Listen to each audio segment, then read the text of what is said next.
in the liquid phase. Once enough molecules are in the gas phase, they escape the liquid in the form of bubbles. This effect, called boiling, occurs when the total vapor pressure of the substance is equal to the atmospheric pressure. Vapor pressure is the pressure of a vapor in equilibrium with its condensed phase, and it varies with temperature. In a mixture of liquids, each component has its own vapor pressure, which we call its partial pressure. The total vapor pressure of the mixture is equal to the sum of the partial pressures. If the liquids are miscible, meaning that they always form a homogeneous solution, the partial pressure of each component is the vapor pressure of the pure compound at that temperature times its mole fraction in the liquid. The temperature at which the first bubble of vapor starts to form in a liquid mixture is called the bubble point.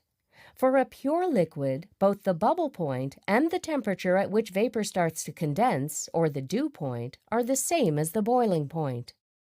However, for a mixture of two miscible liquids, both the bubble point and the dew point will be between the boiling points of the components.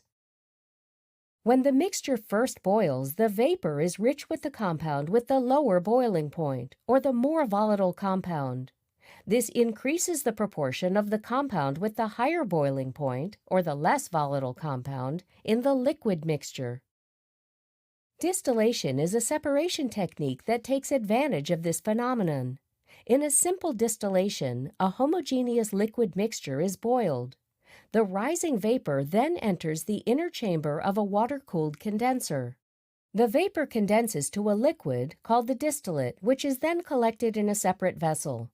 As the boiling continues, the compositions of the liquid and the vapor change as the more volatile component is removed. So, if we collect the distillate in small fractions, we'll see that each fraction contains the compounds in a different molar ratio.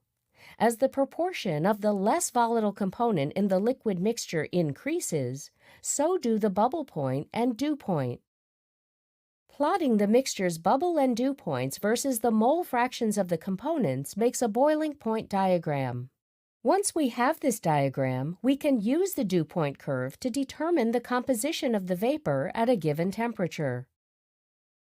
In this lab, you will set up and perform the simple distillation of a mixture of cyclohexane and toluene, and record the temperature of the vapor throughout the experiment. You'll then use the published boiling point diagram for cyclohexane and toluene to determine the composition of the vapor, allowing you to estimate the composition of the liquid mixture throughout